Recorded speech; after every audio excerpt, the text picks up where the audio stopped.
आप सबने सोचा कि अपने बच्चों के लिए मेहनत करते हैं, खूब कोशिश भी करी, कोशिश करके देख लिया, और मैं जहां से खड़ा होकर के देख रहा हूं, नतीजा क्या है? नतीजा क्या है? शून्य, जीरो। कौन बोल रहा है जीरो? किस किस को लगता है कि नतीजा शून्य ही है? लग रहा है आपको? उसका कारण क्या है जो ईशानी ने अभी आपको बताया? हमारे यहां अपने बच्चे को सिखाया जाता है मंजिल इंपॉर्टेंट है, तुम क्या बन गए ये इंपॉर्टेंट है। जैसे हमसे पूछा जाता है तुमने क्या कर लिया, ऐसे पूछते हैं हमसे, क्या कर लिया तुमने भला? अभी हमसे पूछते हैं कि ये सेमिनार क्यों कर रहे हो? अभी तक जो कोशिश करी है वो क्या कर लिया? अभी तक ये कर लिया।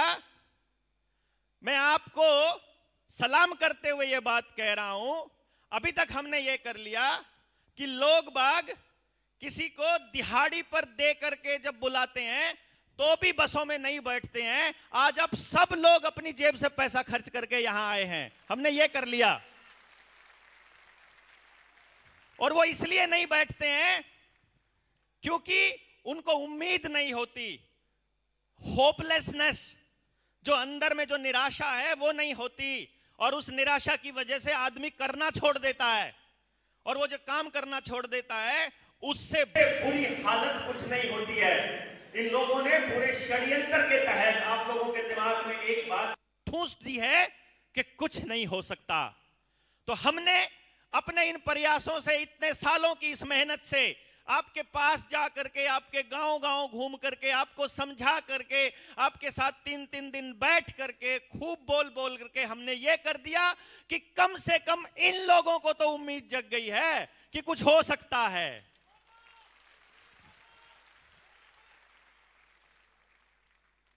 इस उम्मीद के चलते आप यहां आए हैं। हमारे ऊपर इस बात का बोझ बढ़ जाता है कि वो उम्मीद टूटे ना, और मैं अपनी ट्रेनिंग्स में और अपनी बातचीत में हमेशा ये कहता रहा हूं कि अगर बोझ अकेले आदमी के कंधे पर होगा तो टूट जाएगा आदमी। इसलिए हमने टीम बनाने का पहले सोचा।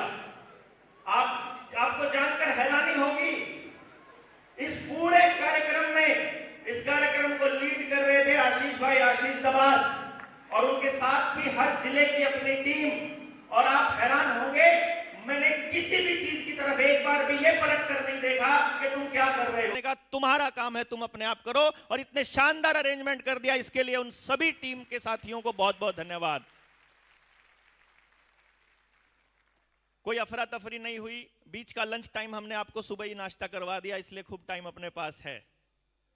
हम जिस उद्देश्य के लिए आए हैं उसकी पूर्ति हो, ऐसी कोशिश रहेगी।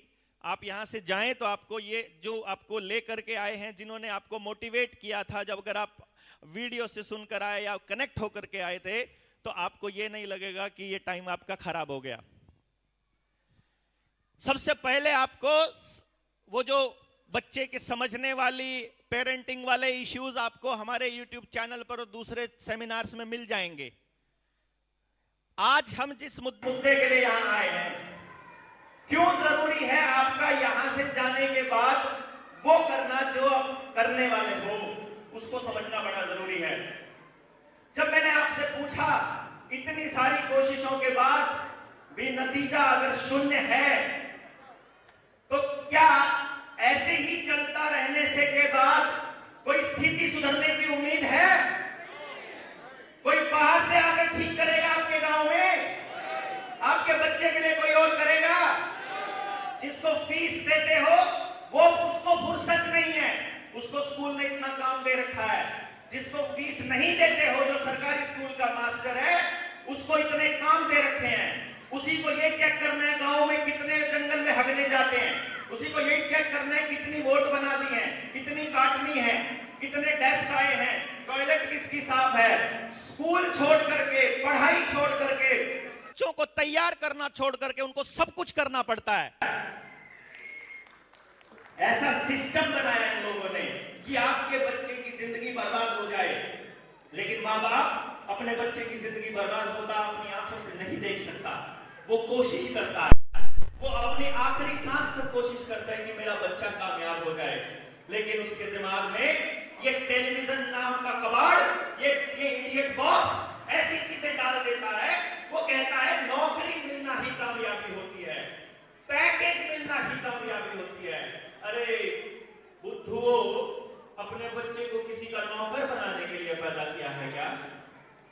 मतलब आपने पैदा किया है तो जब उसको पालने में खिलाते हो तो क्या बोलते हैं, मेरा बेटा बहुत बढ़िया नौकर बनेगा। ऐसे तो कभी नहीं बोला किसी ने। लेकिन ये नौकरी उस बच्चे के जमीर को खा जाती है, क्योंकि सरकारी आदमी की एक ही कोशिश है, जो सरकार की कोशिश है, सरकार को बनाती है कंपनियां, पॉलिटिकल पार्टियों को बनाती है बाजार की कंपनियां, और कंपनियों को चाहिए प्रॉफिट। तो प्रॉफिट जिस चीज में होगा वो बातें, वो पॉलिसीज अप्लाई करने के लिए बोलेंगी नेता को, और नेता वही काम करने लग जाएगा फिर कि जिसमें आपके बच्चे की बर्बादी हो।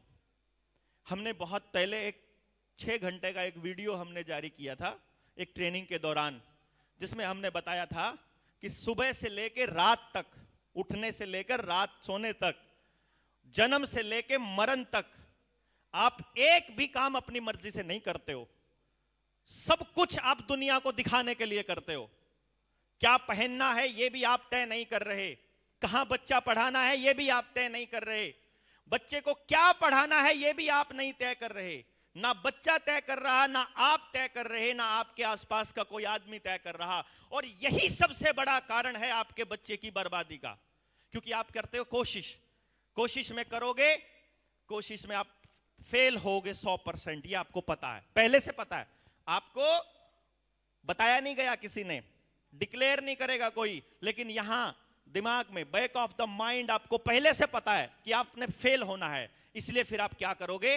ब्लेम गेम खेलना चालू करोगे, अपने बच्चे को बताओगे तू नहीं पढ़ता, तू नहीं उठता, तू नहीं करता, तुमको ये करना चाहिए, तुमने ये कर दिया होता तो ये होता, वो देख फलाने का लड़का, वो देख ढिमके की लड़की, वो देख वो कहां पहुंच गया, वो देख उसने कितना बड़ा प्लॉट ले लिया, वो देख उसने कितना मकान बना लिया, वो देख उसकी कितनी सैलरी है, वो देख उसको कितना बड़ा पैकेज मिला है, वो देख उस इंस्टीट्यूट से पढ़ा था, वो इतने घंटे पढ़ता था, वो 18 घंटे पढ़ता था, वो 16 घंटे पढ़ता था, उसके बाप ने जमीन बेच करके उसको पढ़ाया, उसके बाप ने गांव छोड़ करके उसके बच्चे को पढ़ाया। ये अखबारों में छपेगा और फिर आप उसको सच मानने लग जाओगे कि जमीन बेचने से, गांव छोड़ने से, 18 घंटे पढ़ने से बच्चे को कामयाबी मिलती है।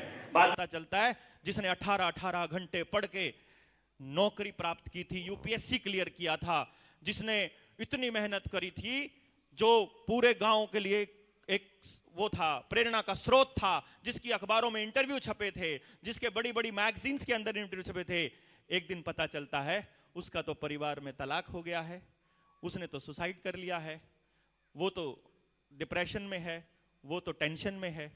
ये सुनने को मिलता है बाद में। लेकिन जब वो डिप्रेशन में होता है, जब वो सुसाइड करता है तो खबर छोटी छपती है, जब वो जमीन बेच करके ये काम करता है तो खबर बड़ी छपती है, और आपको पूरी कहानी कभी नहीं बताई जाती कि नौकरी, पैसा, जमीन, जायदाद, बड़ा पद, ये कामयाबी की निशानी नहीं होती है।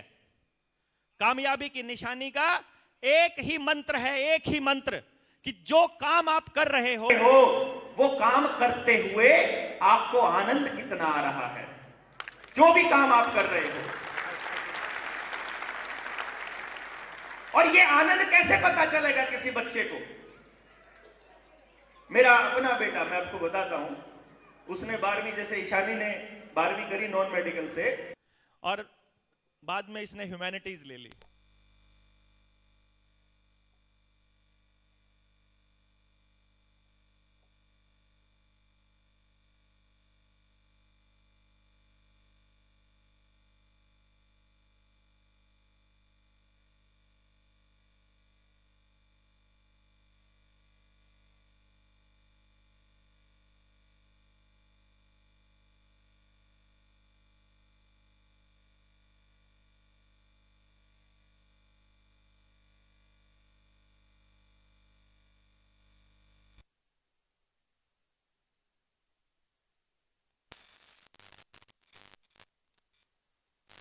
में डोनेशन देनी,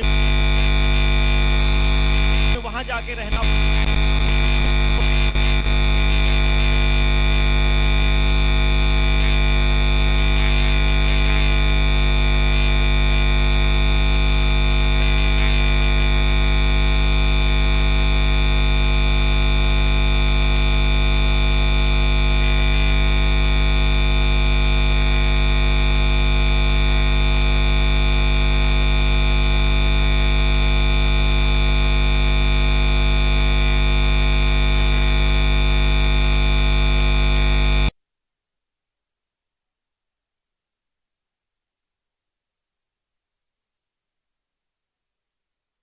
अगर एडमिशन हो गया तो एडमिशन नहीं होने दूंगा, पहले बता रहा हूँ। एडमिशन नहीं लेना है, हाँ ट्राई करना है, खुद को टेस्टिंग करना है अपने दोस्तों के बीच, तुम कहाँ स्टैंड करते हो, इट्स ओके।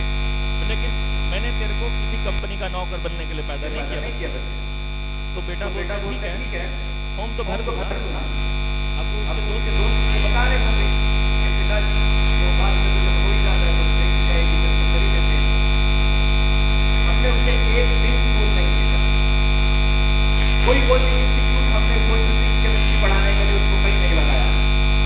और आपको पता चले कि हमारा बेटा उस AEE का पेपर 93% से पास कर गया। अब पास करके पढ़ना हो गया, बोला पापा फ्री में एडमिशन हो रहा है, ले लूं क्या? मैं कहा पहले ही बोला था, तो मुझे क्या करना है?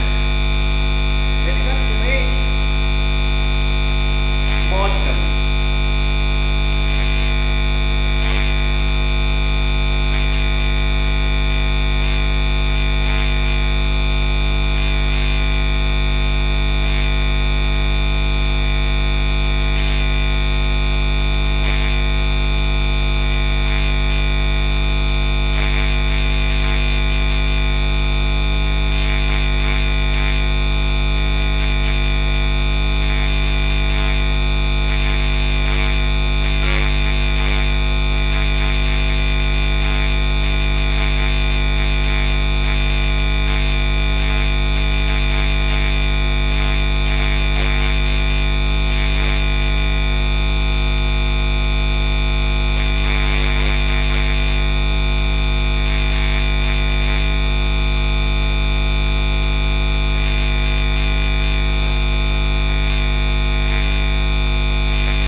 नोट कर लो कि ऐसा लगा।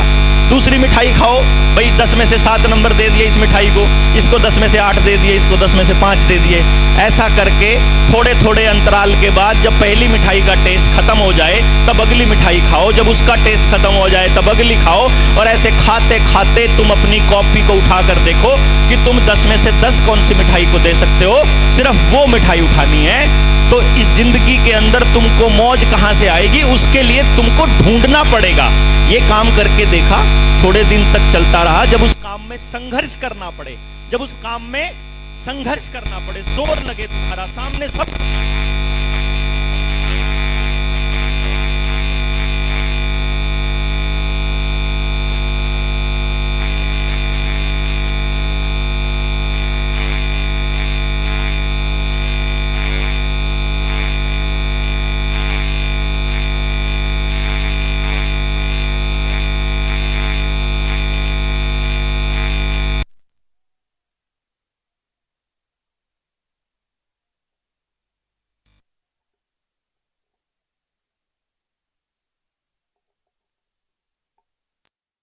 जब वो सीख लेता है तो वो कामयाब होना शुरू होता है।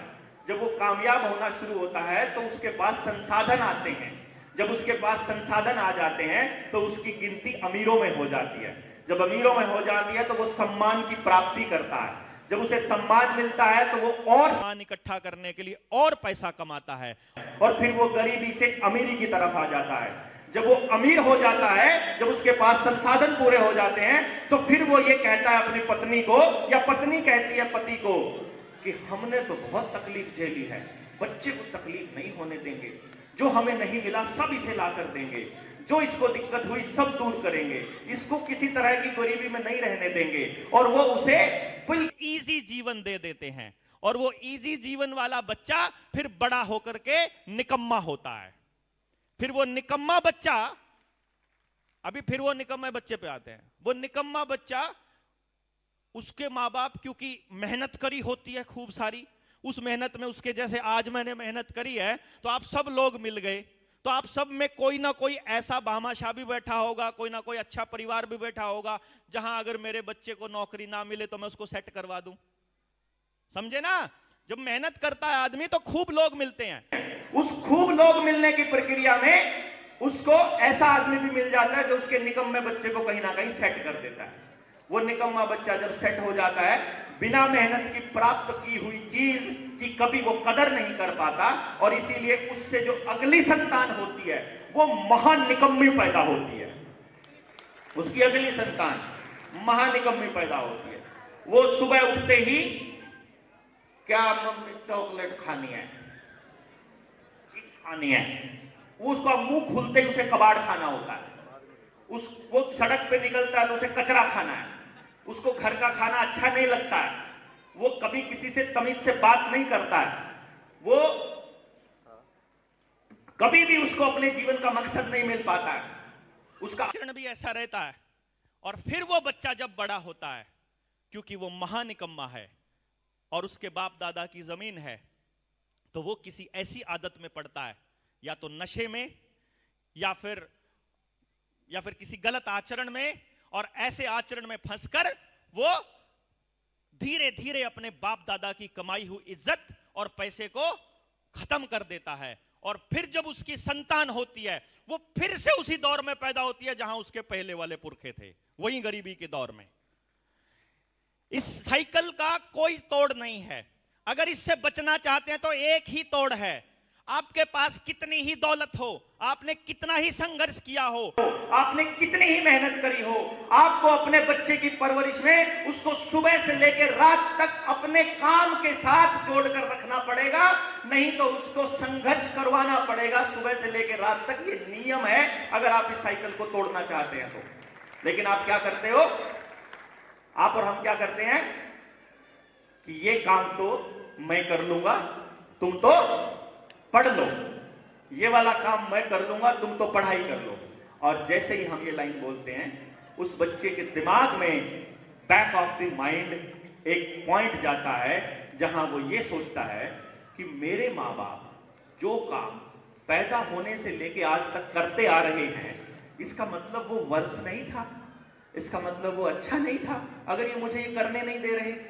जैसे कोई किसान अपनी औलाद को कहे कि बेटा खेती में कुछ नहीं रखा, किसान अगर अपने बच्चे को कहे कि भाई जमीन में कुछ नहीं रखा, गांव में रहते हुए, गांव में रहने वाला आदमी जब अपनी औलाद को कहे कि बेटा गांव में कुछ नहीं रखा, जब कोई नौकरी पे, जिस नौकरी पर कोई पर्सन है, उसका बच्चा जब बोले मुझे भी बड़ा होकर आपके जैसा ही बनना है, और बाप कहे कि नहीं तुमने ये वाला काम नहीं करना जिसमें मैं फंसा हुआ हूं, तुमको कुछ और करना है, तो फिर वो बच्चे के दिमाग में एक थॉट जाता है जो आपको भी नहीं पता, आपको भी नहीं पता, मैं आपको बता रहा हूं, ये क्रिस्टल क्लियर है कि ये अपने आप जाता है।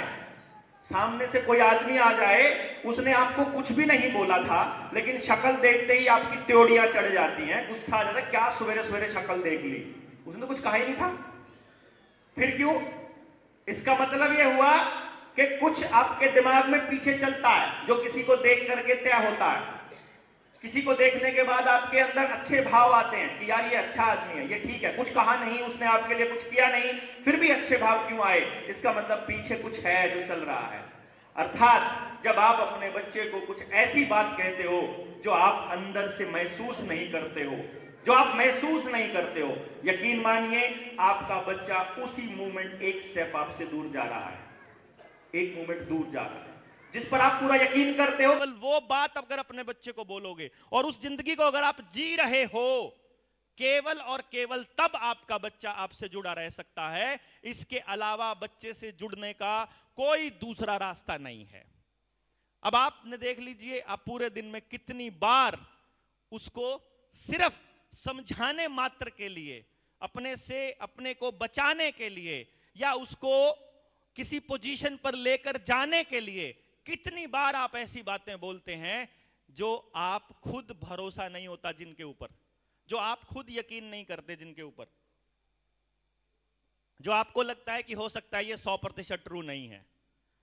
यही कारण है कि बच्चा डिसाइड कर लेता है कि मुझे इस आदमी की बात कितनी माननी है। जैसे किसी बच्चे के बारे में यदि कोई बात कहे, कोई मेरे पास कोई पेरेंट आ जाए और वो कहे जी मेरा बच्चा बहुत बदतमीज है, तो मैं सबसे पहले उससे ये पूछता हूं, क्या ये सबसे बदतमीजी करता है? सबसे मतलब अपने टीचर से भी, हेडमास्टर से भी, पापा से भी, मम्मी से भी, दादा से भी, दादी से भी, मतलब जितने आसपास लोग हैं, क्या ये सबसे बदतमीजी करता है? वो बताती है नहीं, ये सिर्फ इन लोगों से करता है, या फिर ये सिर्फ मेरे साथ करता है, या फिर ये सिर्फ वहां करता है। इसका मतलब बच्चे में प्रॉब्लम नहीं है। क्यों जी? इसका अर्थ ये हुआ ना, क्योंकि यदि वो बदतमीज होगा तो वो हर जगह होगा। लोहा है मेरे हाथ में, लोहे की छड़, आग में रखो, रेत में रखो, पानी में रखो, लोहा अपनी नेचर नहीं बदलेगा। नहीं बदलेगा ना? ऐसा थोड़ी होगा कि आग में नरम हो जाएगा, पानी में गर्म हो जाएगा या अलग हो जाएगा। अर्थात हम उस बच्चे को समझने में कहीं ना कहीं नाकाम हुए हैं। और सारी प्रॉब्लम की जड़ पिछले 22-23 साल जो लोगों से बातें की हैं, जितना उनके साथ मगजमारी की है, जितनी लोगों की काउंसलिंग्स की हैं और उनके जो रिजल्ट आए हैं, उनकी फाइंडिंग्स ये कहती हैं कि सारी प्रॉब्लम समझाने में है, समझाने में, और उसका सलूशन समझने में है। बात खत्म। अगर आपको अपने लाइफ पार्टनर की, अपने बच्चे की, अपने माँ बाप की, अपने रिश्तेदारों की, अपने भाई बहन की, अपने स्टूडेंट्स की टीचर होते हुए यदि आपको बात समझ आ गई, यदि आपको वो समझ आ गया, तो फिर आपको कुछ और बताने की जरूरत नहीं है। मुझे आपको बताने की जरूरत नहीं है कि मैं अगर इसको, इस ऑब्जेक्ट को यहां पर ये रखा है, ये कागज का टुकड़ा है, मैं इसे यहां से अगर मैं छोड़ दूं तो ये टूट जाएगा क्या? टूट जाएगा क्या? अरे बताइए ना, टूटेगा क्या ये? और अगर ये कांच का टुकड़ा होगा तो आपको पता चल जाएगा कि ये छोटा टुकड़ा नहीं टूटेगा, बड़ा टुकड़ा टूटने के चांस ज्यादा हैं। पतला होगा तो चांस ज्यादा है, मोटा होगा तो चांस कम है। यानी उस टुकड़े को देखते ही आप समझ जाओगे कि इसका मैं क्या यूज कर सकता हूं। आप जब कोई गाड़ी चलाते हैं, उसमें कांच की भी जरूरत है, लोहे की भी जरूरत है, रबड़ की भी जरूरत है, प्लास्टिक की भी जरूरत है, आपको लेदर भी चाहिए, उसमें कुशन भी चाहिए, आपको सब काम करने के लिए चाहिए। आप केवल लोहे को अच्छा कैसे कह सकते हो? आप केवल कांच को अच्छा कैसे कह सकते हो? आप केवल चमकने वाली चीज को अच्छा कह सकते हो? मैं तो यहां तक कहूंगा कि पूरी गाड़ी एकदम फिट है, सारा कुछ बढ़िया है, चाहे गाड़ी की कीमत 50 करोड़ रुपया हुआ, लेकिन अगर उसके टायर में वो 10 पैसे वाली बॉल नहीं हुई तो नहीं चल पाएगी। नहीं ना? इसका अर्थ यह हुआ कि ये समाज रूपी जो गाड़ी है, इसमें सब लोहा नहीं चाहिए भाई, सब कागज नहीं चाहिए, सब कांच नहीं चाहिए, सब लकड़ी नहीं चाहिए, हमको सब चाहिए। और प्रकृति ने ऐसा इंतजाम किया हुआ है कि जो आपको चाहिए वही दे रखा है, लेकिन कचरा कहां करते हैं? जो हमको चाहिए वो बनाने पर लगे पड़े हैं। ये सत्यानाश की जड़ है, सारी कहानी की जड़ है। जो हमको अच्छा लगता है, जो हमको चाहिए, माँ को वैसा बेटा चाहिए, बाप को वैसा बेटा चाहिए, पत्नी को ऐसा पति चाहिए, पति को ऐसा पत्नी चाहिए। अरे जो तुम्हारे घर में पैदा हो गया वो जैसा है तुम बदल नहीं सकते हो भाई। कांच पैदा हुआ कि लोहा पैदा हुआ, वो जो पैदा हुआ है उसको तैयार करना है, उसको ढालना है समाज के लिए। वो जो पैदा हुआ है वो अपनी नेचर लेकर पैदा हुआ है, उसको परमात्मा ने कुछ खास देकर भेजा है। वो आप बर्बाद नहीं है, कबाड़ नहीं है।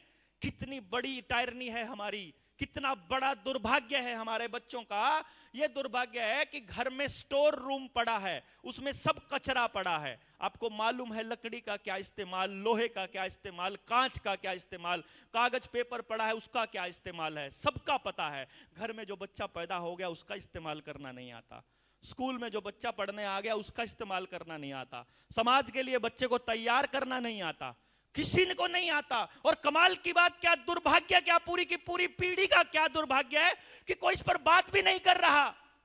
किसी मास्टर को नहीं पड़ी, किसी प्रिंसिपल को नहीं पड़ी, किसी नेता को नहीं पड़ी, किसी को नहीं पड़ी। कुछ समाज से भी बने फिरते हैं, मैंने इतने बच्चों को पढ़ा दिया। अरे पढ़ा दिया, पढ़ा के क्या किया तुमने? पढ़ाकर कचरा ही तो तैयार किया ना, खाली रट्टे मार मार के, याद कर करके, याद कर करके, याद कर करके क्या क्या याद करवाओगे? याद करने से क्या काम आएगा?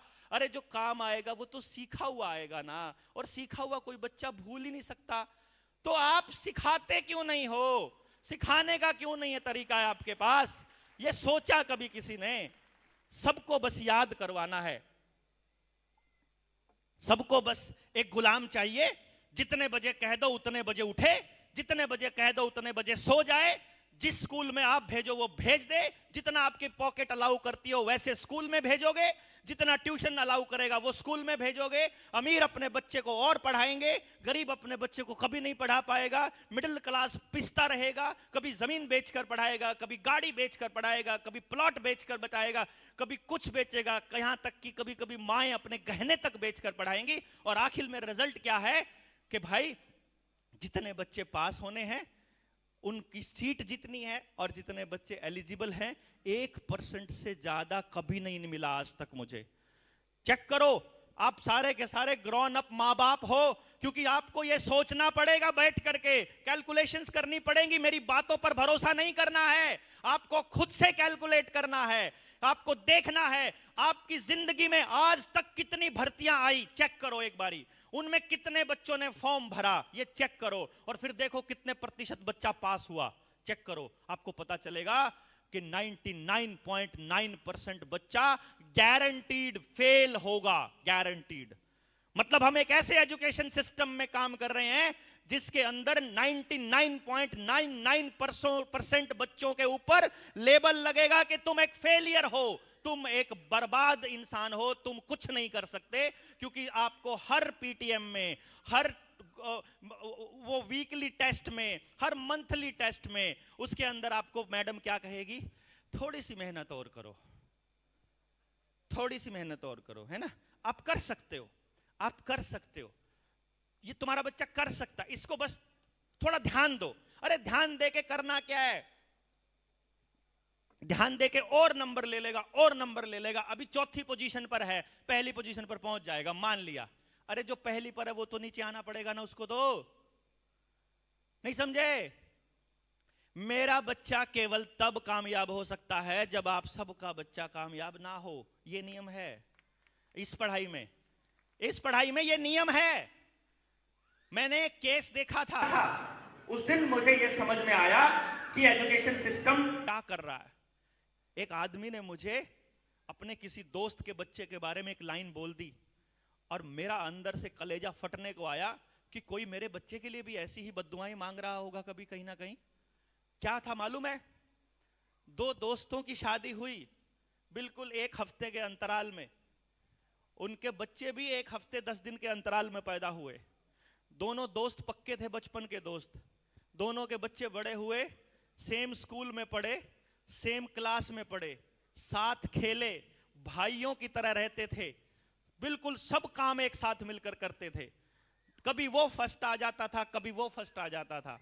दोनों के बीच कंपटीशन होता था। दोनों माँ बाप कहते थे अब की बार तेरे को फर्स्ट आना है, उसके वाला कहता अब की बार इसको आना है। एक टेस्ट में वो फर्स्ट, एक टेस्ट में वो फर्स्ट, करते करते करते करते उन्होंने ग्रेजुएशन करने के बाद एक एग्जाम में भर्ती कर ली। तहसीलदार का एग्जाम था, पोस्ट सारी 4 थी, जिनमें से कुछ मतलब रिजर्व थी, जो पोस्ट बची वो मात्र एक पोस्ट बची लास्ट में। और कमाल की बात यह है कि इंटरव्यू पे जो पहुंचे वो दोनों ही बच्चे पहुंचे। सोचो, वो दोनों के दोनों दोस्त जो बचपन से दोस्त थे, क्या कभी ये सोच पाए होंगे कि उसके वाले का हो जाए, या ये कहा होगा कि मेरे वाले का हो जाए? क्या कहा होगा? मेरे वाले का हो जाए का मतलब यह है कि उसके वाले का ना हो। इस मेरे वाले के होने का मतलब है कि उसके वाले का ना हो। अर्थात वो ये इंतजार करेगा कि किसी तरह से उसका इंटरव्यू कैंसिल हो जाए, किसी तरह इंटरव्यू के दिन वो बीमार पड़ जाए, किसी तरह इंटरव्यू के दिन उसका नुकसान हो जाए। यही तो इंतजार करेगा ना। अरे भाई, जिसका काम ऐसे चलता है, सोचो मैंने 1 करोड़ रुपया डॉक्टर बनने के लिए MBBS करी है कि नहीं? 1 करोड़ रुपया लिया, लग गया। अब मुझे अस्पताल खोलने के लिए कर्जा लेकर के अब मुझे वो भी करना है, बोले तो अस्पताल खोलना है। खोल लिया अस्पताल, इसमें डॉक्टर्स की, कंपाउंडर्स की, सबकी सैलरी देनी है, नर्सिस की, तो पैसा कमाना पड़ेगा।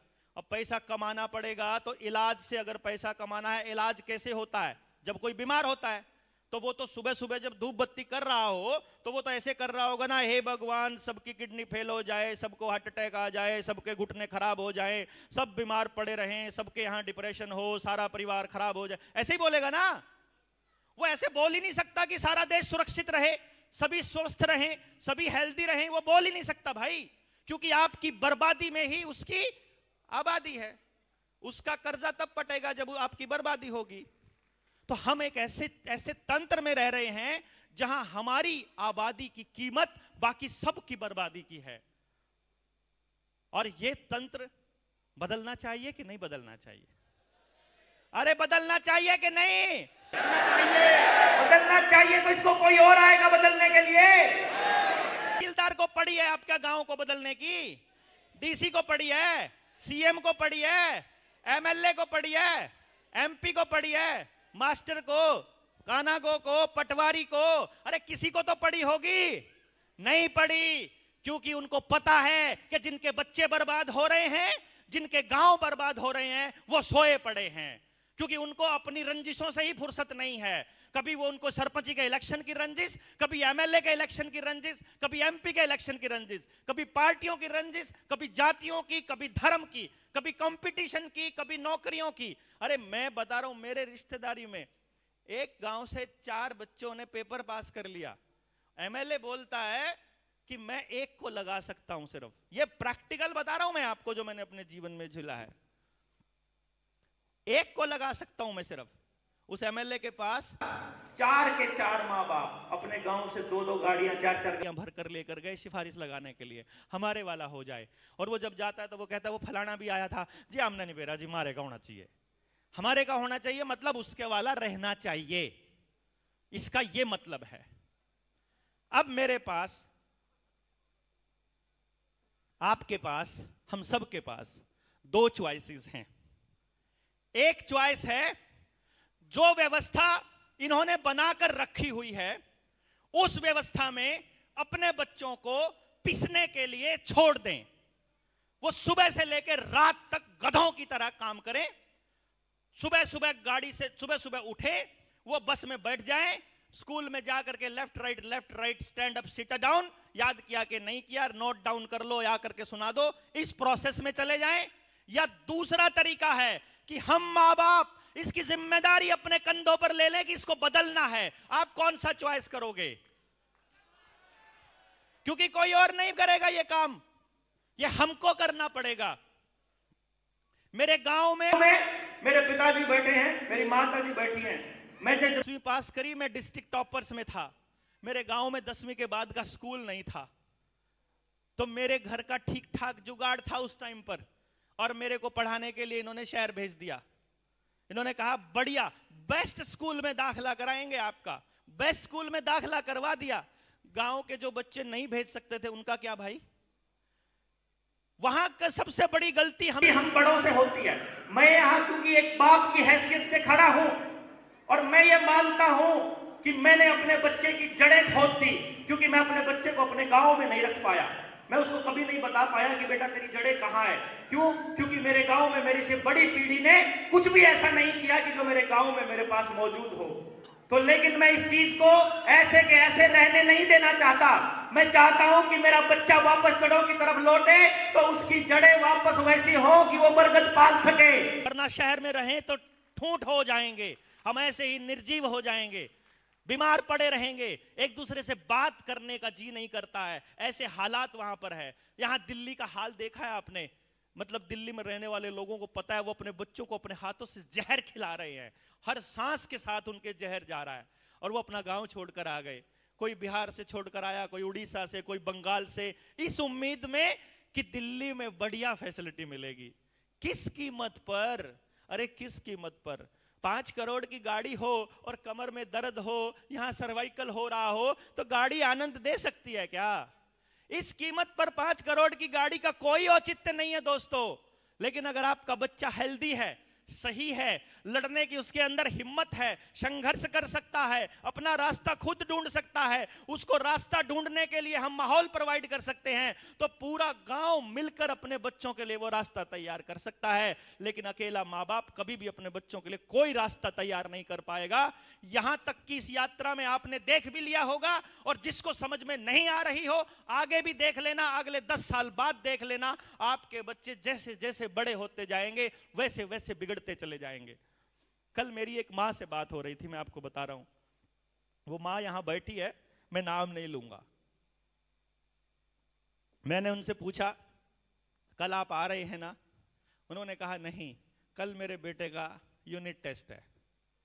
मैंने पूछा कौन सी क्लास में पढ़ता है ऐसा? भाई मैंने सोचा ग्रेजुएशन वगैरह में होगा बच्चा। तो बोली जी दूसरी क्लास में पढ़ता है। मैं कहा दूसरी क्लास में यूनिट टेस्ट है, उसके लिए आप सेमिनार छोड़ दोगे? छोड़ना पड़ेगा जी, मैं काफी दिनों से घर नहीं थी तो इसकी तैयारी नहीं हो पाई। कैन यू इमेजिन मैंने क्या कहा होगा? मैंने उनको सिर्फ इतना ही कहा, तब आपके बच्चे का भविष्य बहुत अंधकार में है। आपका बच्चा आने वाले समय में अच्छी तरह से बर्बाद होने वाला है, क्योंकि आपका बच्चा खुद पढ़ना नहीं चाहता, और अगर उसे पढ़ाना आपको पड़ता है तो ये एजुकेशन सिस्टम की विडंबना है। क्योंकि एक दिन ऐसा आएगा जिस दिन आप उसके ऊपर पढ़ने के लिए दबाव बनाने जितनी हैसियत में नहीं रहोगे। 5वीं क्लास तक, 6ठी क्लास तक, 7वीं तक, 8वीं तक तो आप उसको धक्के से किताब पर बिठा सकते हो, याद करवा सकते हो। उसके 2-3 साल बाद तक वो उसका बाप धक्के से बिठा सकता है, क्योंकि वो कहता है बाप से ज्यादा डरता है। मेरे वाला जो मेरे से डरना 7वीं में बंद हो जाएगा, तो पिता से डरना जो है वो 10वीं 12वीं तक हो जाएगा। लेकिन what about when he is turned to 18? 18 का होने के बाद जब वो कॉलेज में जाने लगे, तब उसके अंदर किस चीज की मोटिवेशन बचेगी? आपने सोचा कभी? सोचा है? अगर उसको अभी जैसे ईशानी बोल रही थी कि मजा नहीं आ रहा है, ट्रिगर नहीं हो रहा है, अच्छा नहीं लग रहा है, तो कैसे करे कोई बच्चा? और सिर्फ एक ही काम करना पड़ रहा है। तो सुरेंद्र है हमारे साथ टीम में, अंबाला से, जंड मंगोली से, पंजाब का साथी।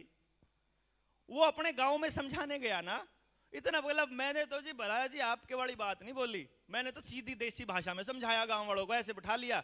मैंने बोला जी तुम्हारा बच्चा कौन सी क्लास में, तुम्हारा कौन सी क्लास में, ऐसा करके मैंने तो ये बोला, चलो सोचो, सारे बच्चे, हम बच्चे छोड़ देते हैं, अपन जंगल में रहते हैं और अपन सारे जानवर हैं। उन्होंने एक ऐसा एग्जाम्पल दिया।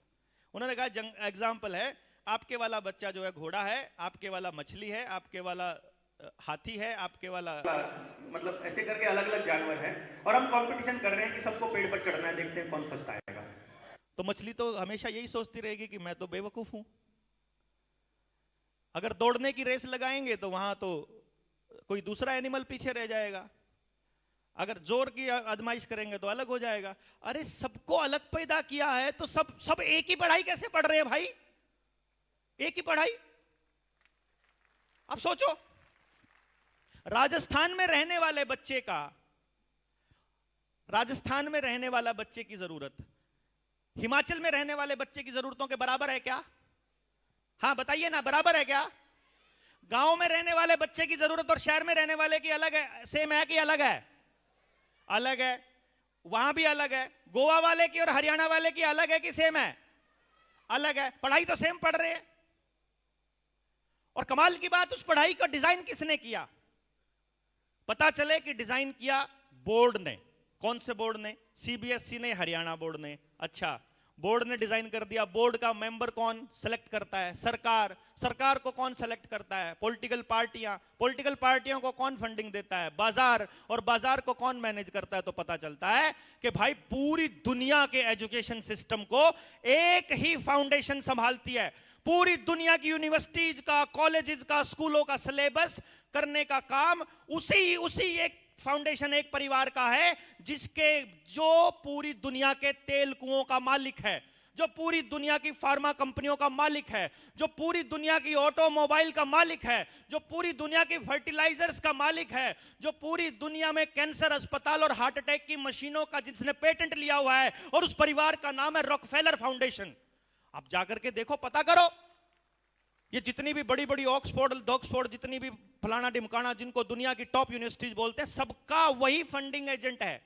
सारी की सारी साइकोलॉजी की जितनी भी रिसर्च होती है, सबको वो फंडिंग करता है। वो वही रिसर्च, अरे जो उन्हें फंडिंग की है, तो रिसर्च पेपर लिखने वाला उसकी मर्जी के बाहर की कोई लाइन लिख देगा क्या? और वो फिर अखबारों में बड़ा छपता है, ऐसी रिसर्च चलाई फलानी यूनिवर्सिटी ने, ऐसी रिसर्च आई फलानी यूनिवर्सिटी की, और हम उसको सच मान लेते हैं। हम उसको सच मान लेते हैं। ये कह रहे हैं एआई का जमाना है, अब नौकरियां खत्म होने वाली हैं, अब ये होने वाला है, हमें टाइम के साथ बदलना पड़ेगा। वो कह रहे हैं पहले कैमरा आता था, अब मोबाइल आ गया, समय के साथ बदलना पड़ेगा। अरे समय के साथ बदलना पड़ेगा। आदमी रोटी खाता था, रोटी खाने की बजाय गू खाना शुरू कर देगा क्या? रोटी ही खाएगा ना।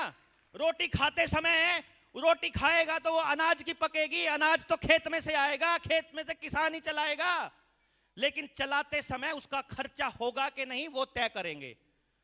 एक तरीका है कि खेत में उस अनाज को उगाते समय एक पैसा खर्च ना हो, और एक तरीका है कि उसके अंदर जितनी मशीनें इस्तेमाल हो वो भी रॉकफेलर फाउंडेशन की हो।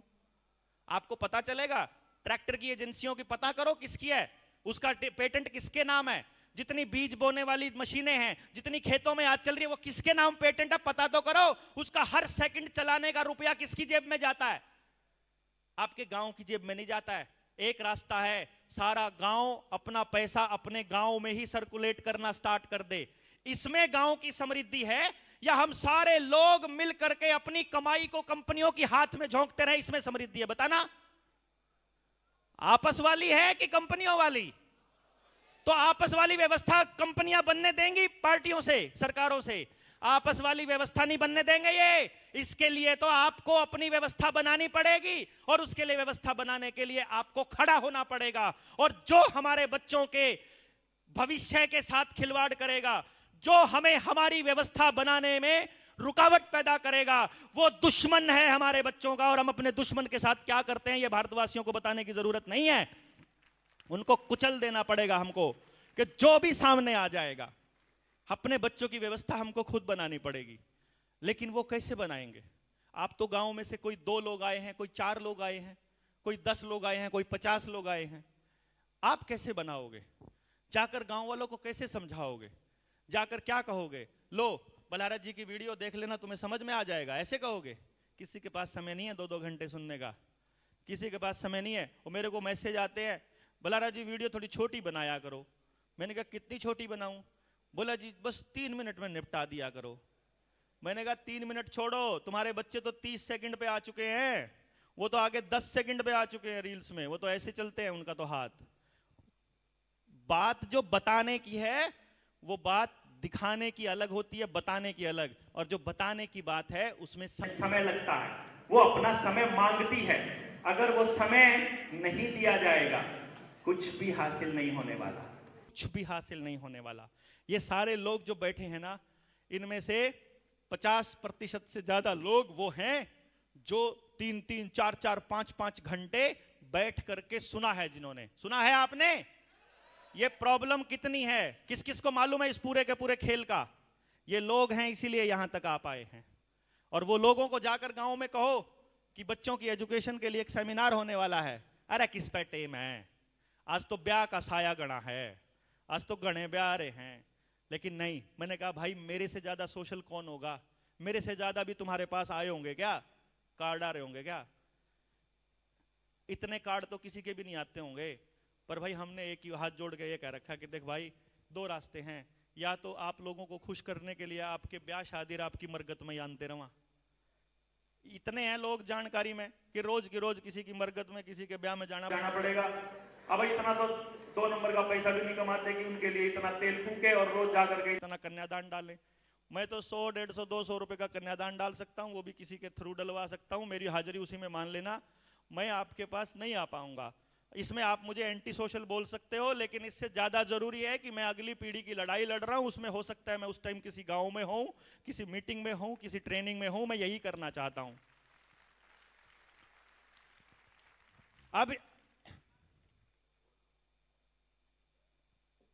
अब आप गांव वालों को समझाओगे कैसे? मुझे बहुत से साथियों ने बोला कि भाई देवेंद्र भाई, प्रॉब्लम बड़ी है, समझ में नहीं आ रहा है क्या करें। हमको हमारे गांव के लोगों को समझाना है। अगर समझाना है तो भाई पहले तो समझना पड़ेगा। आपको उस लेवल पर जाना पड़ेगा जिस लेवल से उठ करके आज इस ताल कटोरा स्टेडियम को आपने खचाखच भरने की पोजीशन तक आए हैं। वो पोजीशन क्या थी मैं आपको बताता हूं। आप हैरान होंगे, जब मैंने 2012 में नौकरी छोड़ने का ऐलान किया, मतलब फैसला लिया, तो मेरी फैमिली में कोई भी मेरे फैसले के साथ नहीं था। फिर भी उन्होंने जैसे कैसे मन से मुझे अलाउ किया कि चलो तुम्हारा जब बहम उतर जाएगा तब देख लेंगे। तो हमने फिर जो रिसर्च करी थी, उस रिसर्च को प्रैक्टिकल प्रूव करके दिखा दिया। जब वहां अपने चंडीगढ़ के अंदर, चंडीगढ़ में हमने क्या किया था, चंडीगढ़ में हमने एक बड़ा यूनिक सा एक्सपेरिमेंट किया था। सभी माँ बाप का एक ही सवाल था, हमारे वाला निकम्मा है, हमारे वाला अच्छा नहीं है। मैंने कहा ठीक है, हम मान लेते हैं, लेकिन एक काम करते हैं, हमारे चैलेंज प्रोग्राम में आना। हमने एक चैलेंज प्रोग्राम दिया, doctor Dev's challenge program, from lowest scorer to the highest achiever. हमने पहले ही तय कर दिया कि आप अपने स्कूल का सबसे कमजोर बच्चा हमको दे दीजिए। जो आप अपने स्कूल का सबसे वीक बच्चा मानते हैं वो हमको दे दो। अगर हम एक साल में कुछ भी इस पर काम नहीं कर पाए, या जितने प्रतिशत इस पर काम कर पाएंगे, इसका मतलब है कि हम पूरे के पूरे समाज में उससे ज्यादा कर पाएंगे। भाई सबसे कमजोर पे जितना कर सकते हैं, बाकी सारे तो उससे बेटर है ना। इसका मतलब हम उससे अच्छे रिजल्ट लेकर के आएंगे। तो हमें अपनी कैपेसिटी को चेक करना था, हमें अपने टैलेंट को और अपने विद्या को चेक करना था कि क्या ऐसा हो सकता है, रीजन क्या है। मैंने अभी तक जितने पेरेंट्स देखे या जितने टीचर्स देखे, उन टीचर्स का एक डायलॉग मैंने देखा है खूब। वो डायलॉग क्या है कि हम क्या इसके दिमाग में मतलब डाल सकते हैं कोई चीज, मतलब हम इसके दिमाग में कैसे डालें? हम तो केवल पढ़ा सकते हैं, घोट के थोड़ी पिला देंगे इसको। लेकिन मेरे पास एक टेक्निक है जिसकी मदद से मैं बच्चे के दिमाग को स्टडी कर सकता हूं। ये बता सकता हूं इसके दिमाग में इतनी खिड़की, इतने दरवाजे हैं, इतने बड़े बड़े हैं, ये वाली बात इस दरवाजे से घुसेगी, ये वाली बात इस दरवाजे से, ये इस खिड़की से, ये यहां से बाहर निकल जाएगी, ये इस तरह से बाहर निकलेगी, इसका ये तरीका है, इसका ये तरीका। बच्चे को समझने का कुदरत ने मुझे टैलेंट दिया, मुझे इसका प्रैक्टिकल देखना था। अब इसका प्रैक्टिकल सबसे कमजोर बच्चे पर देखना आसान है। कमजोर बच्चों पर हमने देखा, हमने स्कूल को चिट्ठी लिखी, स्कूल को बोला अपने स्कूल का सबसे निकम्मा बच्चा आप हमको दे दीजिए, जिसको आप कहते हो सबसे निकम्मा। मेरी तरफ से वो हीरा है, परमात्मा ने उसको कोई ना कोई टैलेंट देके भेजा है, सिर्फ उसकी पोजीशनिंग करनी है, तो उसका इस्तेमाल देखना है कहां है। तो आप एक काम करिए, मुझे सबसे कमजोर बच्चा दे दीजिए। यदि हम उस पर कुछ काम कर पाए तो अगले बच्चों के हित में हमें पता चल जाएगा। 18-20 बच्चे हमने स्टार्ट किए थे। हमने मीडिया के सामने 20 बच्चे रखे पहले साल कि देखो ये वाले 20 बच्चे हैं, फिर मत कहना कि कोई और बच्चा हमने ला करके आपके सामने रख दिया। एक साल तक हमने उनके ऊपर काम किया। 18 बच्चों ने सेशन कंप्लीट किया and you will be surprised and happy to know 18 के 18 बच्चे,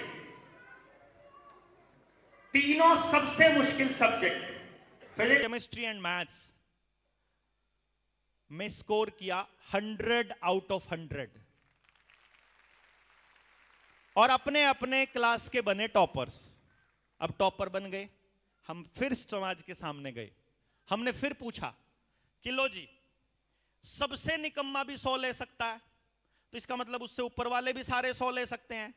अब सारे 100 ले सकते हैं, अब बताओ तुम्हारे पास इन बच्चों के लिए क्या जगह है। हम अगर तुमको ये सिखा दें कि बच्चे को 100 नंबर लेना सिखा दें या उसको 100 दे दें, अब तुम्हारे पास क्या व्यवस्था है इसके लिए, वो बताओ। समाज के पास तो कोई व्यवस्था नहीं है, सिस्टम के पास कोई व्यवस्था नहीं है। ये व्यवस्था कौन बनाएगा? जबकि मैं ये कह रहा हूं कि सब बच्चे पढ़ने के लिए नहीं बने, केवल 15% बच्चा पढ़ने के लिए बना है, 10 से 15। इतनी ही सीट अवेलेबल हैं आगे। आप चेक करो, जितने बच्चे +2 करते हैं, उस जितना बच्चा पूरा +2 में पास होता है 12वीं में, उसका 15% ही सीट है आगे कॉलेजेस में। 85% का रहना तय है, कंफर्म, अंडरस्टूड। उसके बाद जितना कॉलेज में एडमिशन है उसका 15% नहीं है आगे। एमएससी में, मास्टर्स में इतनी डिग्री, इतना स्पेस नहीं है। अगर एक कॉलेज के अंदर 4 सेक्शन 5 सेक्शन अगर ग्रेजुएशन के होते हैं तो एक ही सेक्शन मास्टर्स का होता है, ज्यादा ज्यादा 2 सेक्शन होते हैं। क्यों जी डॉक्टर साहब? ठीक है। अब ये प्रोसेस कंटिन्यूअसली चल, अगर पीएचडी में चले जाओ तो वहां बिल्कुल ही खत्म हो जाती है सीटें। एक प्रोफेसर के पास में 5 या 4 की लिमिट होती है, इससे ज्यादा पीएचडी नहीं करवा सकता वो। और आगे तो करवाते नहीं है, 3-3 4-4 साल लटका के रखते हैं उनको, सिलेंडर डलवाते रहते हैं उनसे। कोई पीएचडी करने है कोई, वो तो हमने देखा ना यूनिवर्सिटी के अंदर, हमने देखा है।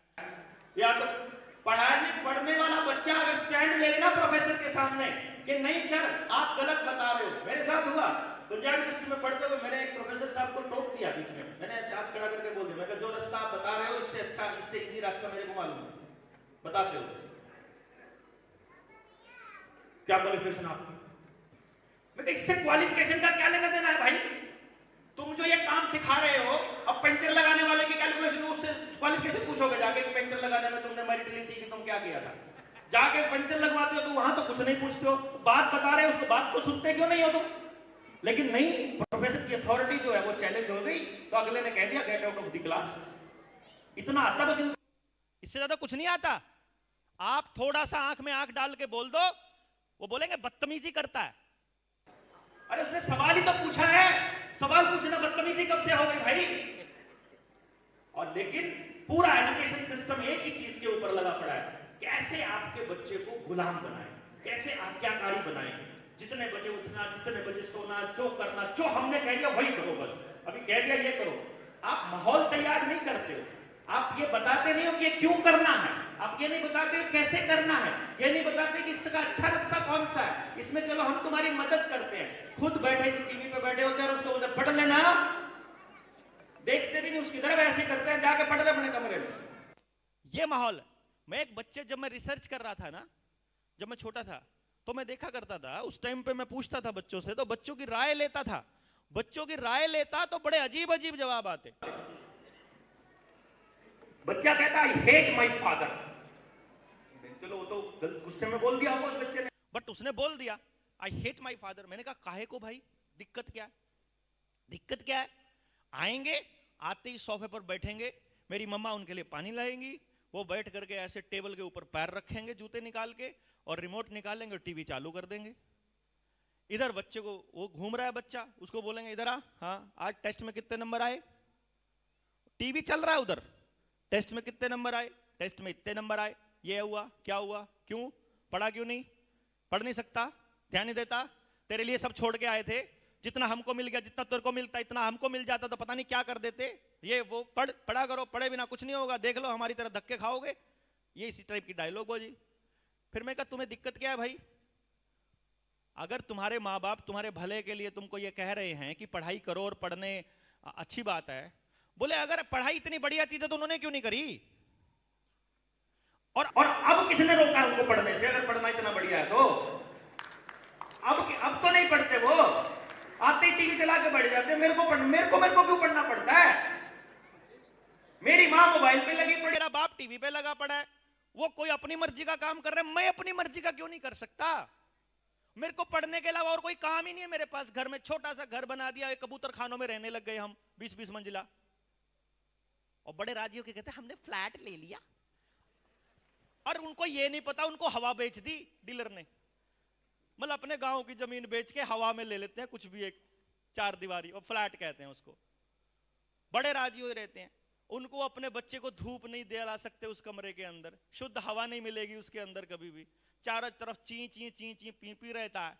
कॉलोनी के अंदर कोई खेलने का स्थान नहीं है, एक दूसरे को नंबर से जानते हैं, शर्मा जी 536 वाले, वर्मा जी 332 वाले, कुछ नहीं, मतलब कोई भाईचारा नाम की चीज नहीं है। बीमार पड़ जाओ तो ड्राइवर नहीं मिलता है गाड़ी लेके जाने के लिए, घर में गाड़ियां 2-2 खड़ी पड़ी हैं, कोई रिश्ता नहीं, कोई जानकारी नहीं, और सबसे बड़ी बात अपने बच्चे का कोई भविष्य नजर नहीं आ रहा।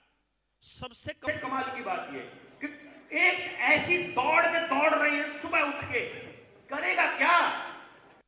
फर्स्ट आना है, जाएगा कहां फर्स्ट आकर के? अरे फर्स्ट आने के बाद भी रहना तो समाज में ही है, फिर तो ब्याह भी जिससे करना है फर्स्ट वाली ढूंढनी पड़ेगी, वो तो इसी समाज की ढूंढनी पड़ेगी, क्या पता वो आखिरी नंबर पे हो, फर्स्ट आड़े को आखिरी वाली मिल जाए, फिर जूत बजेगा। अरे ये सामाजिक असमानता में कब तक जिएंगे हम? हमको ये समझना पड़ेगा भाई, इस समाज के अंदर हमको हर तरह के बच्चों की जरूरत है, हर तरह का काम करने वाले लोगों की जरूरत है, हर तरह की जरूरतों को पूरा करने वाले लोगों की जरूरत है, बशर्ते कि हम ये समझे तो सही हमारे बच्चे को क्या काम करके मौज आएगी। मौज, जो मैंने अपने बच्चे को बोला था ना कि बेटा तुझे मौज करनी है, वो बोला मेरे को कैसे पता चलेगा। वो मिठाई वाला एग्जाम्पल देने के बाद मैंने उसे एक लाइन बोली थी, मैंने कहा देख अभी एक काम कर, देख संघर्ष कर, नहीं समझ में आएगा छोड़ दे, अगला नहीं कहेगा छोड़ दे, अगला नहीं आएगा छोड़ दे। मेरे पास 60-60 साल के आदमी आते हैं अपनी काउंसलिंग करवाने के लिए, और आकर के क्या लाइन बोलते हैं, मैं बोलता हूं अब क्या दिक्कत है, रिटायरमेंट ले ली अब तो। बोला रिटायरमेंट ले ली, जीपीएफ आ गया, पैसा आ गया, ग्रेजुटी आ गई, उस पैसे से प्रॉपर्टी डीलिंग करी थी, खूब पैसा कमा लिया, बिजनेस कमा लिया, खूब रुपया हो गया, रुपए की कोई दिक्कत नहीं है, पूरा एम्पायर खड़ा है, नौकर चाकर काम करते हैं, पर जिंदगी में आनंद नहीं है, कोई मजा नहीं है। एक 7,000 करोड़ का मालिक आता है, 5,000 करोड़ का था मेरे ख्याल से, आके बोलता है बेटा 9th क्लास में पढ़ता है और पिस्टल लेके आया कट्टा। मैंने बोला फिर? बोला जेब में सफेद पुड़िया भी मिली। मैं कहा फिर क्या दिक्कत है, सुधारो इसको, जो मर्जी ले लो डॉक्टर साहब, जो मर्जी ले लो। मैं कहा क्या ले लूं, क्या दे सकते हो, तुम्हारी क्या औकात है, क्या औकात है तुम्हारी, यहाँ गिड़गिड़ा रहे हो ना, 5,000 करोड़ को सिर पर धर करके अपने बच्चे को समझा, देख लो ना, इस पैसे से आप अपनी औलाद खरीद सकते हो क्या? इसका स्वास्थ्य खरीद सकते हो, इसकी नीयत खरीद सकते हो? No, no way at all. और हम बैठ के, फिर मैं और पूनम बैठ के चर्चा करते, मान ले देख 5,000 करोड़ वाले से तो बढ़िया पाए पल्ले कुछ ना हो पल्ले, लेकिन उससे तो बेटर है ना, बिकॉज वी आर हैप्पी। नाम नहीं बताऊंगा क्योंकि अगर मैंने कुछ बोल दिया बात मेरी दूर तक जाती है, लोग सुनते हैं। एक ऐसा आदमी नरेंद्र मोदी का राइट हैंड अपने आप को बोलता, पैसा अथाह, जिसके पास कोई कमी नहीं है, वो और उसकी पत्नी आकर के मेरे पास रो रहे हैं। मुझे क्या बोलते हैं, 3 महीने हो गए मेरे बच्चे ने मां को मां कहे, इकलौता बेटा है, एम्पायर हजारों करोड़ का है, बात नहीं करता है, घर में आता है अपने कमरे में घुस जाता है, घर में ही नहीं घुसा रहता है, सुबह उठता है मां के हाथ की रोटी नहीं खाता है, बाप से बात नहीं करता है, रिश्ते टूट चुके हैं, अब जिंदगी जीने का कोई मन नहीं है। वो मैं उस बच्चे के साथ गाड़ी में बैठ के 3-4 घंटे में वापस आया, अभी उसका फोन आया था कि शादी है डॉक्टर साहब आ जाना बेटे की। वो बैठ करके मेरे साथ गले लग के रोया कि कैसे करते हो आप, कैसे, कुछ नहीं करना होता, आपके बच्चे को केवल समझना मात्र है भाई। उस बच्चे को यह महसूस होना, बच्चा छोड़िए यार, किसी को भी, सामने वाला, सामने कोई भी है, जिस दिन उसको यह महसूस हो जाएगा कि ये तुम्हें समझता है, उसी दिन परमानेंट बॉन्ड बन जाएगा, उसी दिन। हाँ, अगर समझाने पे लगे रहोगे फिर कभी बॉन्ड नहीं बनेगा। इसलिए हम बच्चों से टूट चुके हैं, बच्चे हमसे टूट चुके हैं क्योंकि हम समझा रहे हैं। कब से समझा रहे हैं, देखो ना, कब से समझा रहे हैं। मैं 45 साल का हो गया यार, मेरे घर वाले मुझे आज तक समझा रहे हैं और मेरे को कभी समझ में नहीं आया, और आपको आया हो तो बता दो। किसी का आया हो तो बता दो। किसी को अपनी पत्नी की बात आई हो, किसी को अपने बच्चे की बात आई हो, किसी को अपने पति की आई हो, किसी को किसी की भी बात समझ में आई हो, आज तक बता दो। किसी को नहीं आई भाई, नहीं आने वाली भी नहीं है। उसका रीजन है क्योंकि सामने वाला वहां से नहीं देख रहा जहां आप बैठे हो। मैं यहां खड़ा हूं, मुझे आप सब दिखाई दे रहे हो, वो जो पीछे वाले इनको सिर्फ टाट दिखाई दे रही है, इनकी मतलब सिर्फ दिखाई दे रहा है, उनको चेहरा दिखाई नहीं दे रहा। इधर वालों को ये एंगल दिखाई दे रहा है, इधर वालों को ये, उधर वालों को ये, सबको अलग एंगल दिखाई दे रहा है। सब अलग अलग जगह बैठे हैं, सब बच्चे अलग पैदा किए हैं, सबको अलग टैलेंट दिया है, सब अलग तरह से सोचते हैं। तो आपकी तरह वो क्यों सोचे? वाई? तुम उसकी ओरिजिनलिटी को बचा करके क्यों नहीं रख सकते यार? एक माँ बाप होने के नाते इतना भी नहीं कर सकते कि अपने बच्चे के लिए कि वो कोशिश करो कि जिसमें उसकी ओरिजिनलिटी बची रहे, उसको अपने जैसा काहे को बनाने को लगे हो। भगवान ने क्या पता कितना बड़ा दिमाग दे करके भेजा हो, परमात्मा ने कितना बड़ा काम करने के लिए भेजा हो, अपनी तरह गधा बनाने पे क्यों तुले उसको? इतना क्यों नहीं समझते हम? इतनी सी बात समझनी है खाली, उसका जो ट्रू पोटेंशियल है वो निकलने दो। जब उस बच्चे को यह महसूस होगा ना कि मेरे उत्थान में, मेरी परवरिश में, मेरे आगे आने में मेरे समाज का योगदान है, तो उस दिन जब वो कुछ बन जाएगा वापस समाज को पे बैक करना शुरू करेगा। अदरवाइज अगर आपका बच्चा अकेला मेहनत करता रहा और अकेला मेहनत करके कुछ भी बन गया, यकीन मानिए वापस मुड़कर नहीं देखेगा वो आपकी तरफ, कभी नहीं आएगा, क्योंकि मेहनत उसने अकेले ने करी है। और अगर माँ बाप ने मेहनत कर करके उस बच्चे को कहीं तक पहुंचा भी दिया तो भी वह बच्चा समाज के किसी काम का नहीं। इसीलिए आपके गांव से निकला हुआ कोई डीसी, कोई डॉक्टर, कोई एसडीएम, कोई पटवारी, सब हरामखोर बने हुए हैं। एक भी आदमी समाज के लिए काम नहीं कर रहा, क्योंकि किसी भी बच्चे को समाज ने तैयार नहीं किया। उन बच्चों को तैयार करने की जिम्मेदारी माँ बाप की अपनी उठाए बैठे, अपने अपनी टोकरी अपनी लिए घूम रहे हैं कि मैं अपने बच्चे को ये बना दूं, मैं अपने बच्चे को ये बना दूं। आखिर में पता चलता है वो कुछ बना ही नहीं। अरे एक बार अपनी जिंदगी का कैलकुलेशन करके तो देख लो, हासिल क्या किया और जो खोया उसके बदले में ठीक है क्या? जो सेहत खोई, जो परिवार खोया, जो समाज खोया, जो भाईचारा खोया, जो अपराध कमाए, वो सही थे क्या? वो कीमत सही है क्या इतने के बदले में? अगर वो कीमत नहीं है ना तो भाई एक बार रुक जाओ, एक बार तय कर लो ठीक रास्ते पे हो कि गलत पे हो। और अगर गलत पे हो और अंदर से मानते हो कि गलत पे हो तो एक बार बैठ के सोच लो सही रास्ता कौन सा है। सही रास्ता, वो सही रास्ता एक ही है, बस आपका एक ही काम है। माँ बाप उस दिन मर जाता है जिस दिन उसका बच्चा पैदा होता है, तब वो माँ बाप हो जाता है और उसका एक एक पल, एक एक मिनट उस बच्चे के लिए होती है, ना कि उस बच्चे को पढ़ाने की, ना उस बच्चे के लिए वो समाज तैयार करने की जिसमें वो बच्चा सुरक्षित महसूस कर सके। वो कुछ भी काम ना कर रहा हो तो भी उसको रोटी, कम से कम वो भूखा ना मरे, तो उसको रास्ते पे चलते हुए इतना डर ना हो कि उसे कोई उठा ले जाएगा, उसको कोई मार देगा।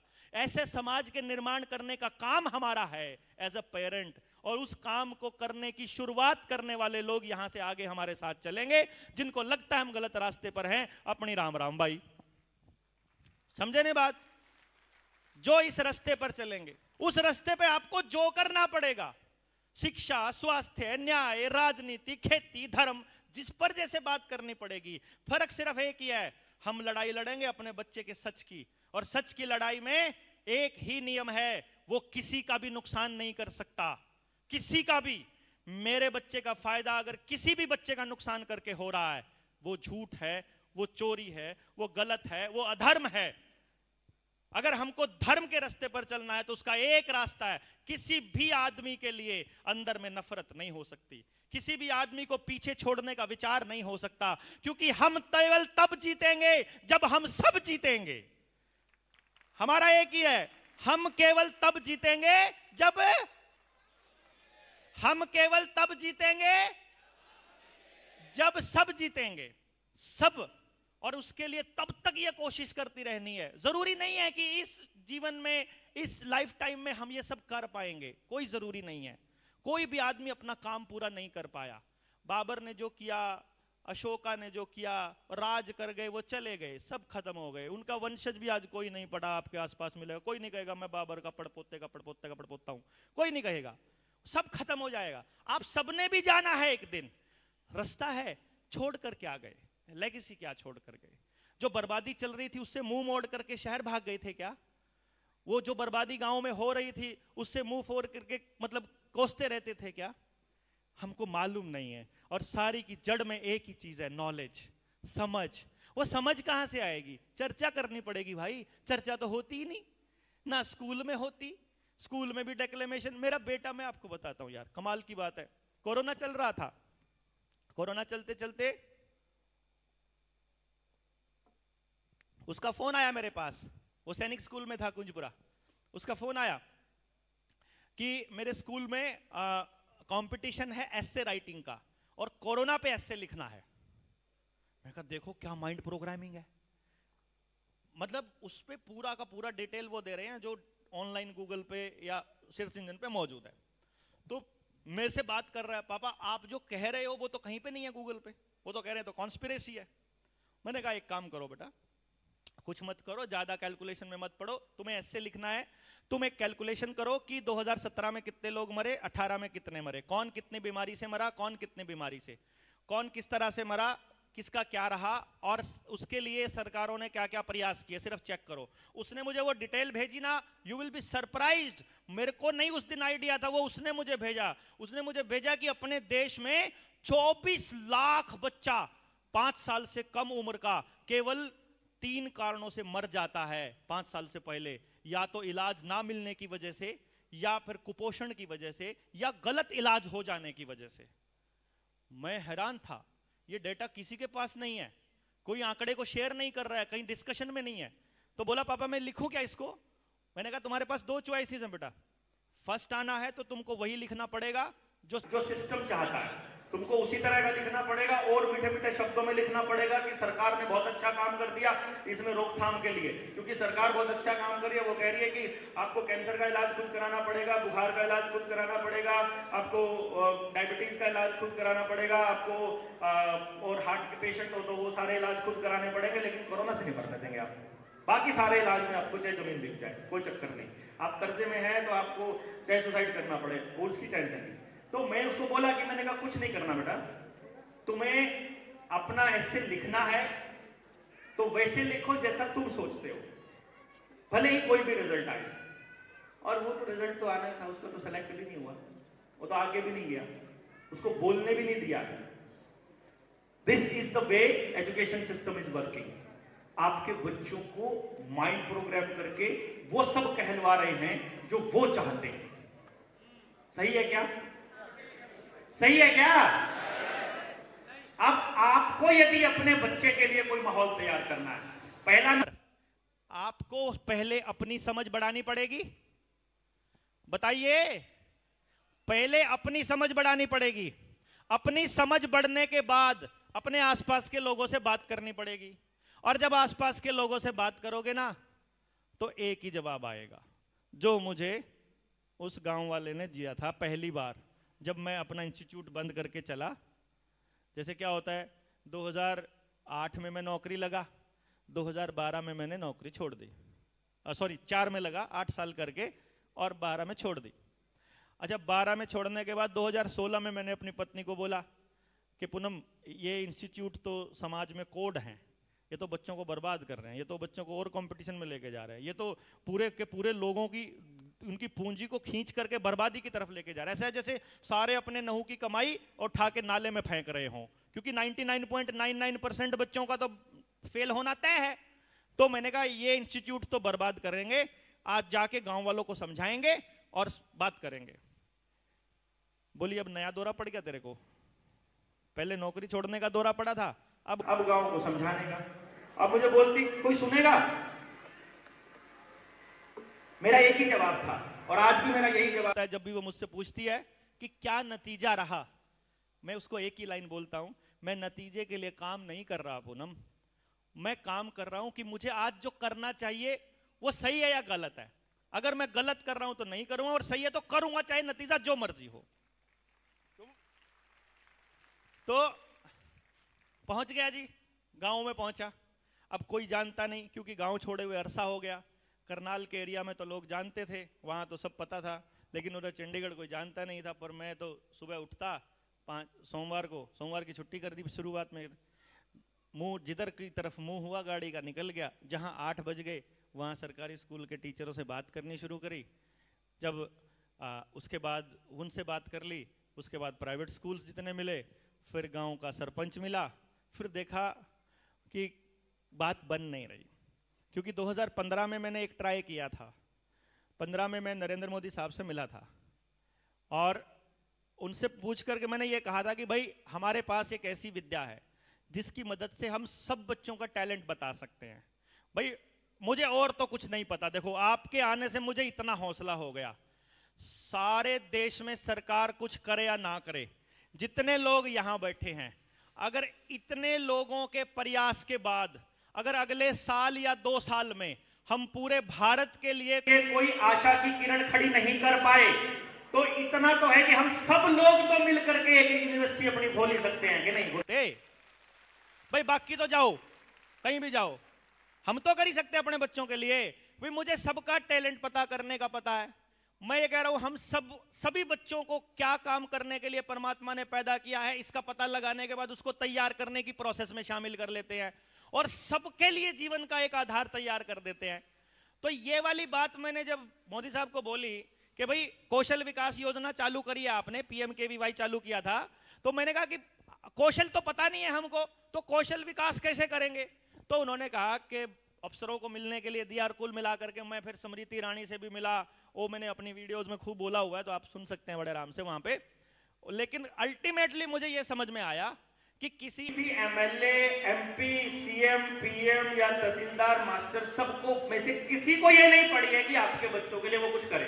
उनको अपनी नौकरी करने से मतलब है, वो अपने टाइम पर आते हैं, टाइम पर जाते हैं, जो ऊपर से आदेश है गुलाम की तरह वो उसको फॉलो करके अपना कर देते हैं।